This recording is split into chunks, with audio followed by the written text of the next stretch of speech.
having a beautiful house like this in the rural areas, it's amazing, I'm telling you. So guys, this is the outside. And you know what I like?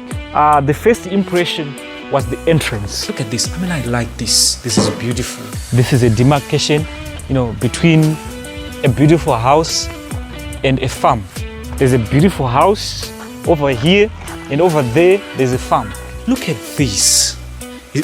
Is it what you call a chandelier? Sometimes rural life, when you're not connected to the city life, it's not really interesting.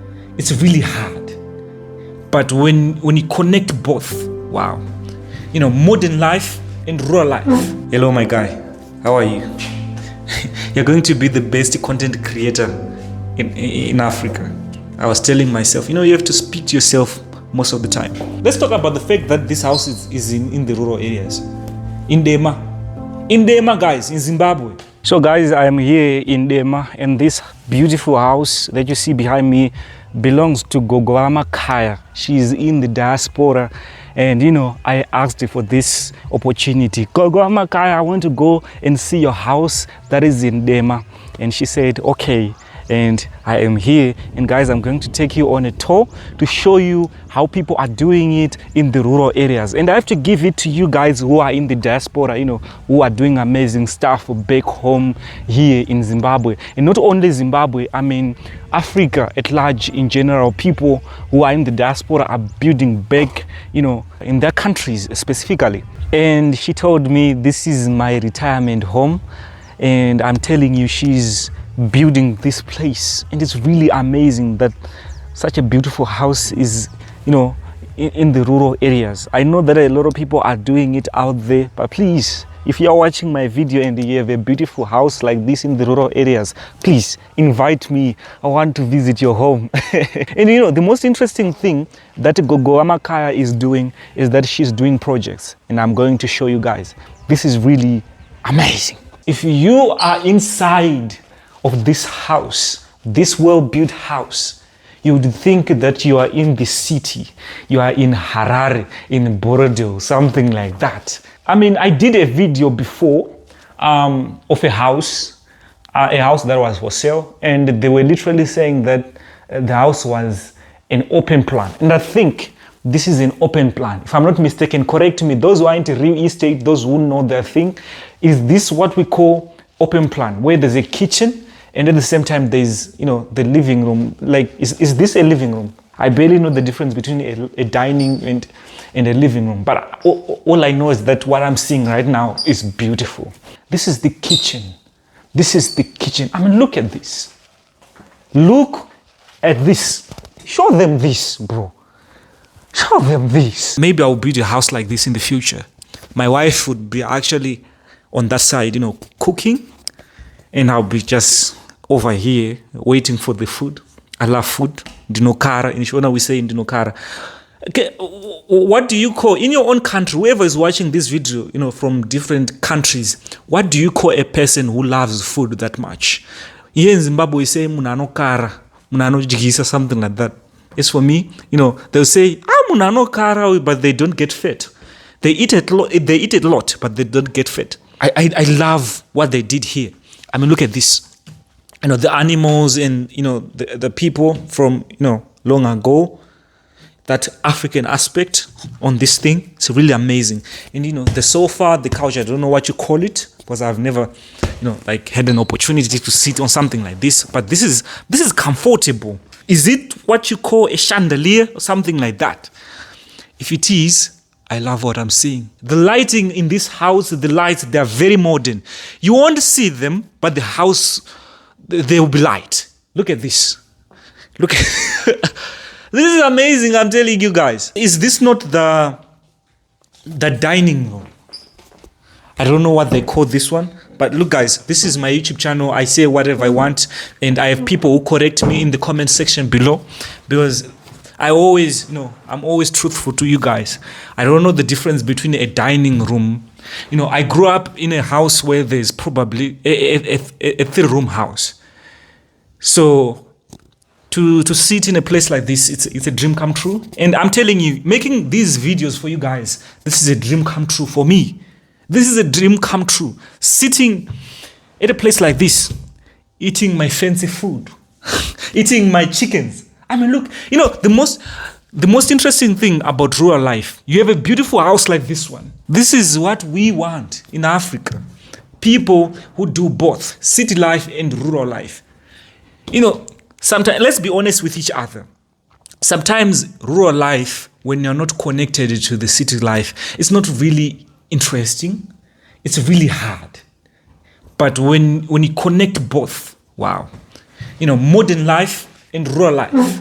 This is beautiful. I don't know what you put here, but I love what I'm seeing. The color of the house is white, and the way she did put these white curtains. I don't want to touch them. I don't want to leave any, fingerprints in this beautiful house. The color of this house. Wow. So this is one of the bedrooms.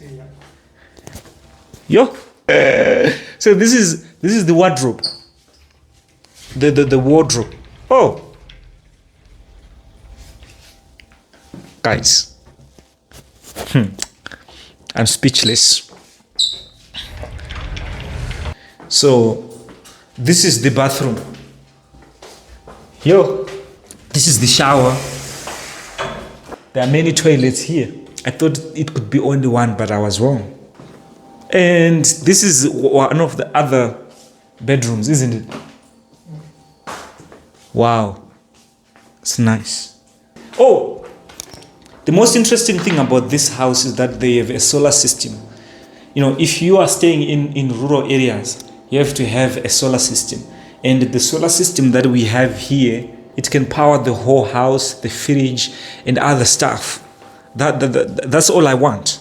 If you give me Wi-Fi, TV, I could spend many years in a place like this. The most interesting thing about people who are in the diaspora, most of them, they work hard to invest back home, building beautiful houses back home, so that when they retire or when they come back home, they know where to start, they know where to stay.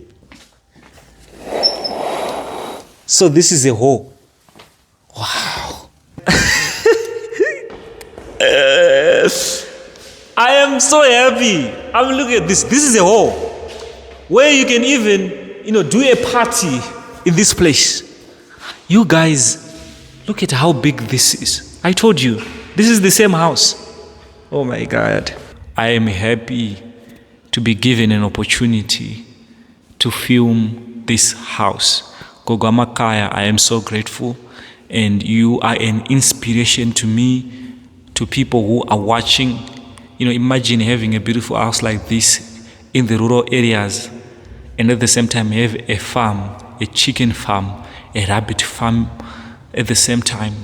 The way you are doing it, it's clean. Your house is clean. Everything is clean. I love it.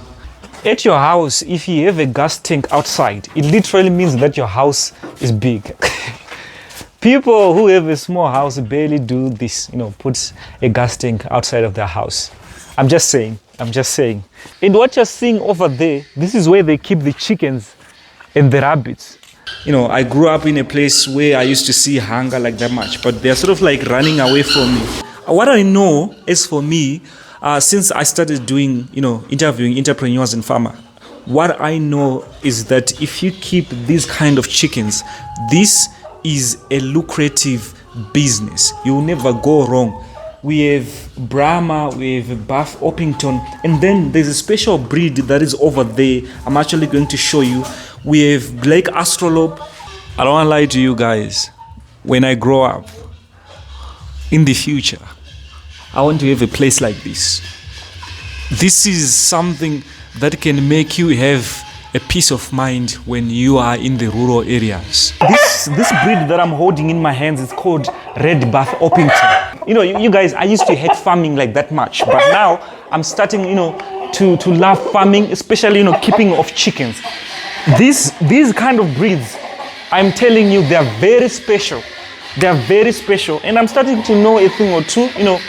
If you are to keep these breeds, Buff Orpington, Red Buff Orpington, and then Black over there, I've learned a thing or two, from interviewing farmers and entrepreneurs.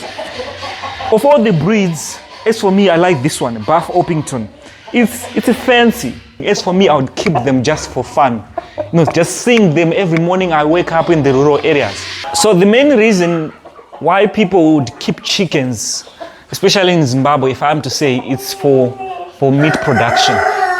The bigger number. So this breed is called Lemon Pile Brahma. I mean, it's fancy. I like the color. As for me, I like the color, but this has to be the second color that I like when it comes to Brahma. Those ones that are white, I like those. First, I like those, and then followed by these ones. These ones are called Lemon Pile Brahma. I'm telling you, I like the white one. And these things, they can grow, and they can be expensive too. Behind these chicken houses, there's a beautiful house over there. That's the most interesting thing. I'm really happy that people are starting to wake up. People are starting to invest in rural areas. People are growing their own food. Look at this. Having these breeds in rural areas, it's very rare. When I was growing up, if we were going to the rural areas, you could see those, regular chickens. For a change, people are now starting to eat rabbit meat. And a lot of people are venturing into, rabbit farming as of now, because there is high demand for rabbit meat, especially in restaurants and hotels, especially those fancy restaurants. The most interesting thing about rabbit farming is that we could talk of its urine, its manure. Those things, they are really, really needed by those people who are into horticulture. So everything about a rabbit is very useful and very important. We could talk of its fur. Yeah, fur. It could be used for key holders, for coats. So rabbit farming in general is really amazing and interesting at the same time. Wow, I mean, look at this one. I like this one. This one is very nice. Rabbits are very cute when you look at them. I mean, other people out there in Western countries, they use them as pets. They keep them, They keep them. I mean, in Western countries, rabbits are third in the ranking of pets. Number 1, dogs. Number 2, cats. Number 3, rabbit. But here in Africa, people are really regarding this as a lucrative business. They are really interesting. Here in Africa, I'm telling you, people are venturing into rabbit farming. Is it true that a rabbit can eat its own kids? I had to hold this one. It's really nice. The breed itself is beautiful. For me, rabbit farming and chicken farming, that will be my thing in the future. So guys, thank you so much for watching this part. I mean, if you're watching my videos for the first time, make sure to subscribe and like this video. It really helps this channel a lot. And I want to thank Gogo Makhaya, for giving me this opportunity to showcase such a beautiful masterpiece house. I'm grateful and thank you so much. And I pray that this video inspire someone out there, to follow your dreams. It's not always about rural life, but anything that you're venturing into, I wish you the best.